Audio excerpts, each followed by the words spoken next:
Hello friends, आप लोगों का स्वागत है हमारे यूट्यूब चैनल पे। आज हम बात करने वाले हैं एसएससी एमटीएस का प्रीवियस ईयर पेपर, जो कि 21/8/2019 में पेपर हुआ है।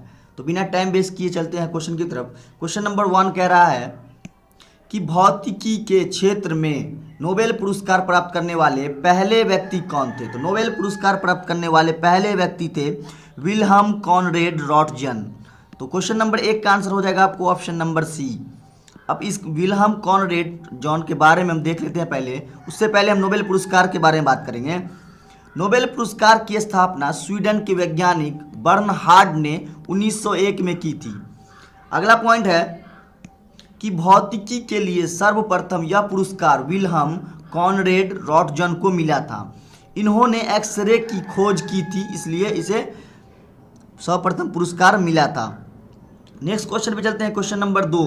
क्वेश्चन नंबर 2 कह रहा है कि निम्नलिखित प्रसिद्ध व्यक्ति में से भूदान और सर्वोदय आंदोलन के लिए किसे जाना जाता है। क्वेश्चन मार्क, किसे जाना जाता है। तो क्वेश्चन नंबर 2 का आंसर हो जाएगा आपको ऑप्शन नंबर सी, आचार्य विनोबा भावे को जाना जाता है।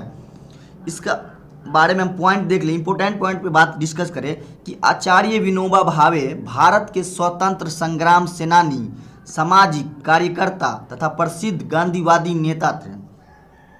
अगला पॉइंट है, इन्होंने 1951 ईस्वी में भूदान आंदोलन चलाया था।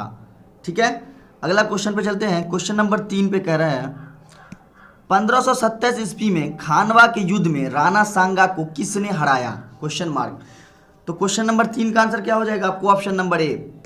1527 ईस्वी में खानवा के युद्ध में राणा सांगा और बाबर के बीच हुआ, जिसमें बाबर की जीत हुई। ठीक है, अगला पॉइंट हम देखते हैं, इंपोर्टेंट पॉइंट है कि इंपोर्टेंट पॉइंट में अगर बात करें तो 17 मार्च 1527 ईस्वी में राणा सांगा तथा बाबर के बीच खानवा का युद्ध हुआ था। इस युद्ध में बाबर की जीत हुई। नेक्स्ट क्वेश्चन पे चलते हैं। Question number 4। क्वेश्चन नंबर 4 कह रहा है डॉट डॉट डॉट को अक्सर प्राणी जगत के अभ्यचरों के रूप में जाना जाता है। Question mark. क्वेश्चन नंबर 4 का आंसर हो जाएगा आपको ऑप्शन नंबर सी, बायोफाइटा। क्या है क्वेश्चन, इसका आंसर देख लीजिए। बायोफाइटा को अक्सर प्राणी जगत के उभयचरों के रूप में जाना जाता है। किसको? बायोफाइटा को। तो क्वेश्चन नंबर 4 का आंसर हो जाएगा आपको ऑप्शन नंबर सी। तो चलते हैं नेक्स्ट क्वेश्चन, क्वेश्चन नंबर 5 पे। क्वेश्चन नंबर 5 कह रहा है राष्ट्रमंडल खेल 2018 कहाँ, मतलब किस देश में आयोजित किया गया था। Question mark. तो क्वेश्चन नंबर 5 का आंसर हो जाएगा आपको ऑप्शन नंबर सी, राष्ट्रमंडल खेल 2018 ऑस्ट्रेलिया में आयोजित किया गया था। उसके बाद क्वेश्चन नंबर 6 पे चलते हैं। क्वेश्चन नंबर 6 कह रहा है पुर्तगाली खोजकर्ता वास्को डी गामा की मृत्यु 1524 में कहाँ हुई थी। कहाँ हुई थी? कोचिच में हुई थी। वास्को डी गामा की मृत्यु जो हुई थी वो स्थान था कहाँ? कोचिच था, जो कि 1524 में वास्को डी गामा की मृत्यु हुई। इसके बारे में इंपोर्टेंट पॉइंट हम बात करेंगे। 1498 ईस्वी में Vasco da Gama Cape of Good Hope के रास्ते पुर्तगाल से भारत आया था। ठीक है, और इनका जन्म पुर्तगाल के चाइनेस में हुआ था। ठीक है, और इसकी मृत्यु 24 दिसंबर 1524 को केरल के कोचिच में हुआ था। नेक्स्ट क्वेश्चन पे चलते हैं। क्वेश्चन नंबर 7 पे। क्वेश्चन नंबर 7 कह रहा है कर्मा पूजा के त्यौहार के दौरान कर्मा नृत्य किया जाता है। यह त्यौहार डॉट डॉट डॉट में मनाया जाता है।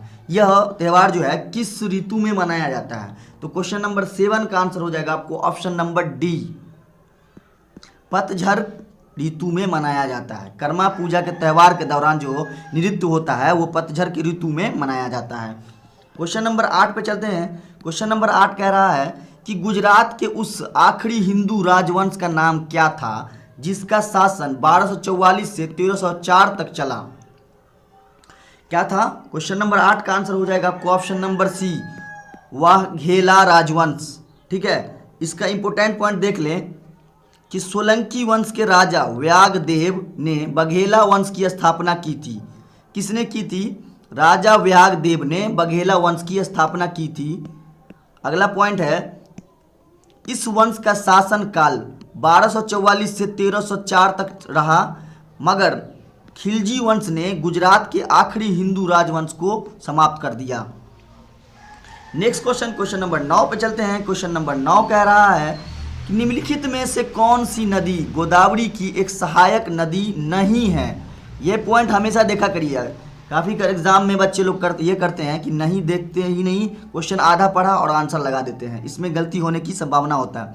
यहाँ कह रहा है निम्नलिखित में से कौन सी नदी गोदावरी की एक सहायक नदी नहीं है। तो कौन सी नदी सहायक नदी नहीं है, तो क्वेश्चन नंबर 9 का आंसर हो जाए आपको option number D, Barakar.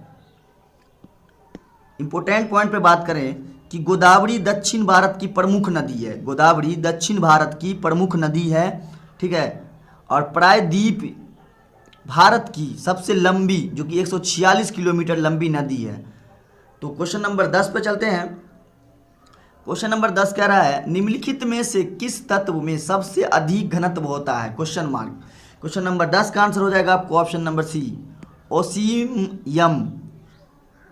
Next question पे चलते हैं। सॉरी, इसका इंपोर्टेंट देख लेते हैं कि सबसे भारी धातु ओस्मियम है और प्लेटिनियम सबसे कठोर धातु है। तो क्वेश्चन नंबर 11 पे चलते हैं। क्वेश्चन नंबर 11 कह रहा है कि प्राचीन पंजाब के लोक गीतों से उत्पन्न ... में अक्सर एक प्रेमी की व्यथा को दर्शाया जाता है। क्वेश्चन नंबर 11 का आंसर हो जाएगा आपको ऑप्शन नंबर ए, टप्पा को दर्शाया जाता है। क्वेश्चन नंबर 12 में चलते हैं। क्वेश्चन नंबर 12 कह रहा है बैंकिंग विनिमय अधिनियम 1934 के तहत 1935 में रिजर्व बैंक की स्थापना रुपये कितने की पूंजी के साथ की गई थी। क्वेश्चन नंबर 12 का आंसर हो जाएगा आपको ऑप्शन नंबर ए, 5 करोड़ की पूंजी के साथ की गई थी। क्वेश्चन नंबर 13 पर चलते हैं। सॉरी, इसका इंपोर्टेंट पॉइंट देख लेते हैं आरबीआई का, कि भारतीय रिजर्व बैंक आरबीआई की स्थापना अप्रैल 1935 को 5 करोड़ की अधिकृत पूंजी से हुई थी तथा 1 जनवरी 1949 को इसका राष्ट्रीयकरण किया गया। और अगला पॉइंट है आरबीआई के प्रथम भारतीय गवर्नर सीडी देशमुख थे उस वक्त, ठीक है। क्वेश्चन नंबर 13 पे चलते हैं। क्वेश्चन नंबर 13 कह रहा है कि जनप्रतिनिधित्व अधिनियम कब पारित किया गया। क्वेश्चन नंबर 13 का आंसर हो जाएगा आपको ऑप्शन नंबर ए, 1951 में, सॉरी 1951 में जनप्रतिनिधित्व अधिनियम का पारित हुआ। इस पर इंपोर्टेंट पॉइंट देख लें। इंपोर्टेंट पॉइंट में कहता है जनप्रतिनिधित्व अधिनियम 1951 को संविधान के अनुच्छेद 327 के तहत पारित किया गया है, ठीक है। क्वेश्चन नंबर 14 पे चलते हैं। क्वेश्चन नंबर 14 कह रहा है कि निम्नलिखित पहाड़ियों में से किसको ब्लू पर्वत के नाम से जाना जाता है। क्वेश्चन नंबर 14 का आंसर हो जाएगा आपको ऑप्शन नंबर बी, नीलगिरी पहाड़ी को ब्लू पर्वत के नाम से जाना जाता है। इंपोर्टेंट पॉइंट इस पर देख लेते हैं कि नीलगिरी पहाड़ी तमिलनाडु में है, जो एक ब्लॉक पर्वत है जो दक्षिण भारत की दूसरी सबसे ऊंची चोटी है। तो नेक्स्ट क्वेश्चन पे चलते हैं। क्वेश्चन नंबर 15 पे। क्वेश्चन नंबर 15 कह रहा है, क्वेश्चन नंबर 15 कह रहा है ... मृदा को सर्वग्राही समूह के नाम से भी जाना जाता है। किसको समूह के नाम से भी जाना जाता है, तो 15 का आंसर हो जाएगा आपको ऑप्शन नंबर सी, लाल मृदा को सर्वग्राही समूह के नाम से जाना जाता है। क्वेश्चन नंबर 15 का आंसर हो जाएगा आपको option number C. Question number 16 पे आ जाइए।